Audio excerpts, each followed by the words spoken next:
take years to get an answer.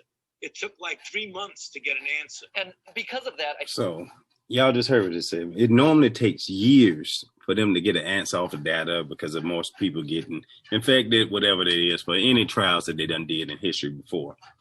But this time, it took 3 months for them to get the answer and to decide, okay, we're going to do a vaccine program. We got all the data we need in 3 months, so we're going to give it to the people. One of the other big concerns that people have had and that, we'd love to have an answer for is how do you answer the concerns around long-term effects?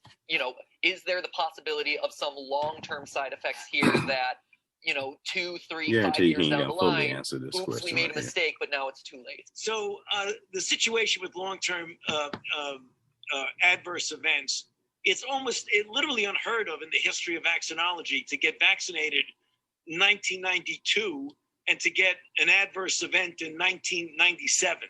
I mean, that don't make no sense. So you telling me it's never really heard of?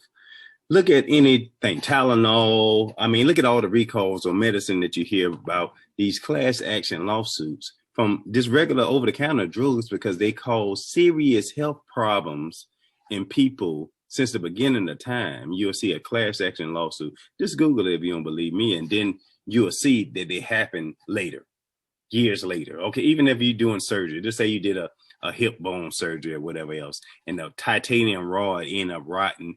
I mean, you see all these class action lawsuits. This ain't from short-term stuff. This is the long-term effects of it. But I guess it's rarely heard of. But that's Dr. Fauci. I mean, he's way smarter than me. He knows what he's talking about. But that don't sound right to me. I'm not the brightest bunch in the barrel. So it doesn't happen. If you look at the situation with the most common types of adverse events, about 90+% of all of them occur within 30 to 45 days following the vaccination. And for that reason, the FDA has... Okay, so he said for most of the people in the trials, their effects occurred between 30 and 45 days after they gave them this experimental doses. And that's before they issued it to us, of course. But 90% of those cases, what about the other 10%? Because you give, just say 3 billion people the vaccine, 30 to 45 days, they experience, side effects. What about that 10%? That's say 3 million. That's over 300,000, right? Or is it 30,000? It's one of them, but that's still a lot of people who having serious effects who probably did die. But that 90% is going to just experience side effects within those 30 to 45 days. Baked into the approval process of an emergency use authorization that you have to wait 60 days from the time that the half of the people who are vaccinated got their last dose before you even let it out to other people. So you're already days behind the outer limits of when the overwhelming majority of adverse events historically occur. So the role. Okay, so what he just said was, to fast forward it for you, that since they started them in December, they waited 60 days before any adverse effects from it. So we're safe because they already went through all their side effects. So now we can take it safely. Process is happening here in North Carolina. We are still in phase 1A and they're just now moving to phase 1B this week. How are we doing with the rollout process? What's your assessment? And do you think it's going to get faster, get slower? What are your thoughts? It's going to get much faster. I mean, if you look at it, I think it's probably unfair. First of all, we're not where we want to be. We've got to do better. So in all honesty and humility, we've got to say that. However, it almost certainly is going to get much better, because if you look at any big program that you start, there are always bumps in the road and hiccups that occur. Yeah, you're right. You superimpose upon that the fact that it was started in the middle of the holiday season. Try to get something done really efficiently between Christmas and New Year's. Doesn't work very well. There were supposed to be 20 million doses that were shipped 14 million was shipped, and we got to 20 a few days after 20 million that was the shipped. year. We've only put into the arms of people 4 million doses. We would have liked to have gotten 20 million doses in. But if you look at the last 72 hours, there have been about 1.5 million doses in the arms of people, which means that they're an average of 500,000 a day. 500,000 people if we getting had vaccinated done a day, that people. right from the beginning, we would have been where we want to be. So even though I think there are going to be challenges ahead, I think you have to really assume, and I think reasonably so, that things are going to get much better than they are right now.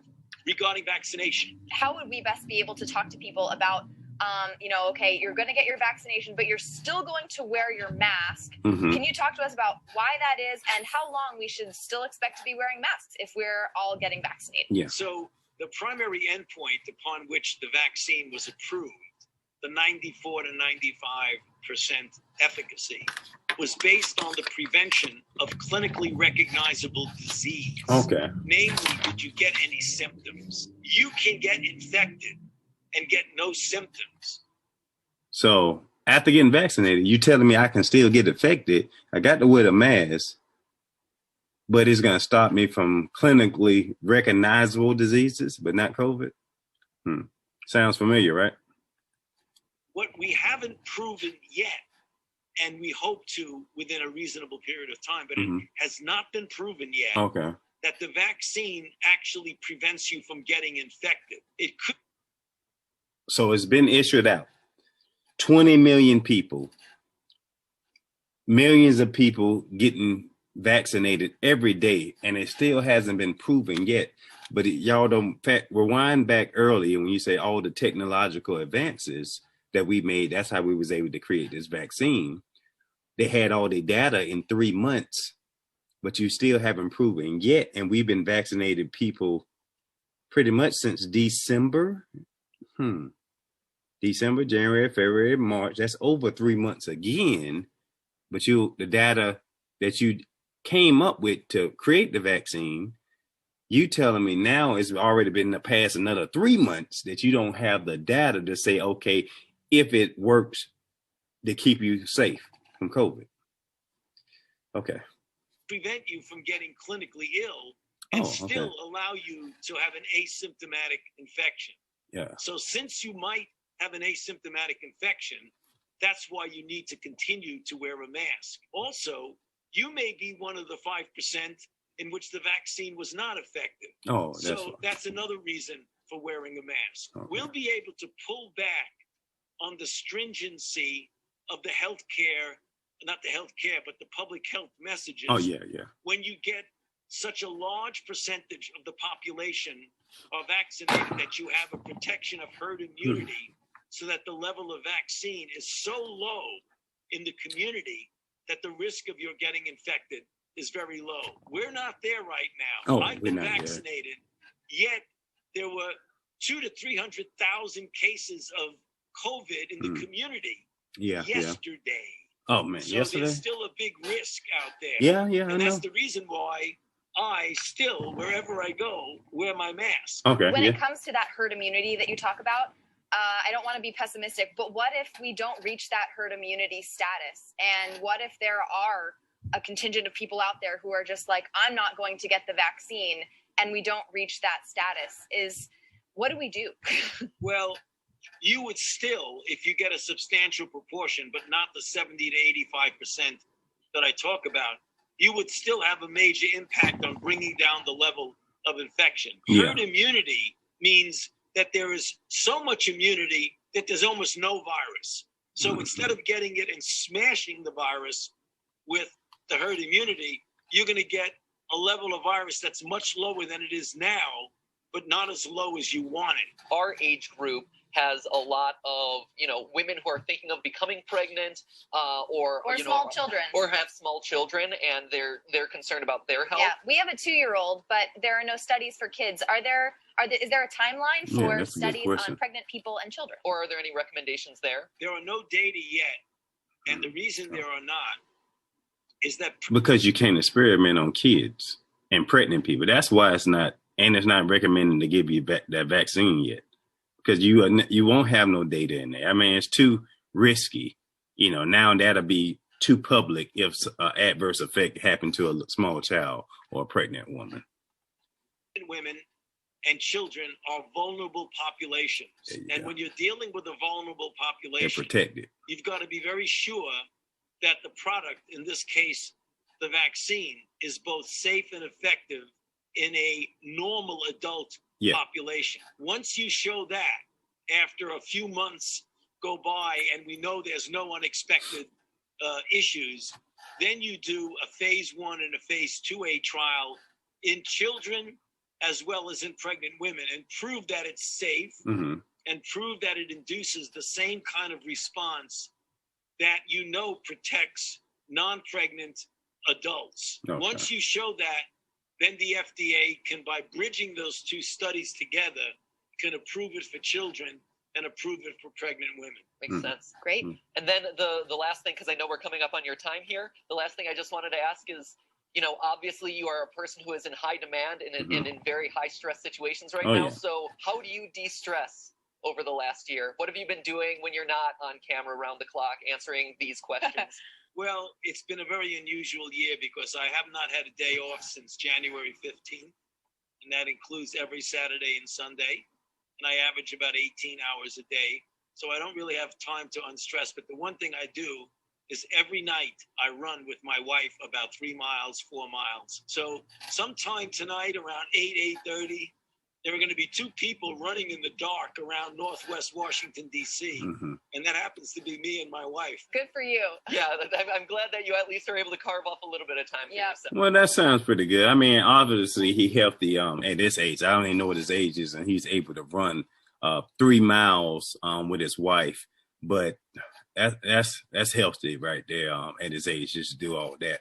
But I'm pretty sure he's not stressed, or he can't de-stress because he's giving out all this information. And of course he has his bosses and he got to provide for the people and stuff like that. But y'all heard what he said, man. You get this vaccine, and I'm not really against it. I just need more data to say, or tell my family members or my kids or my wife, my kid, anybody I know to say, yes, I think it's safe to take it. Just as a nutritionist myself, just as a trainer, as a coach, and just as a regular human being, man, you need more data before you can take anything that's experimental and inject it in your body. So just be safe out there, man. Y'all heard it. Y'all heard it from the man himself.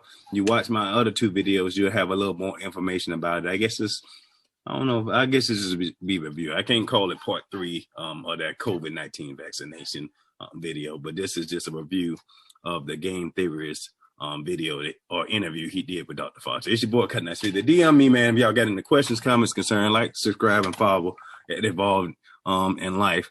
And just stay safe, stay educated, stay woke, people. We out.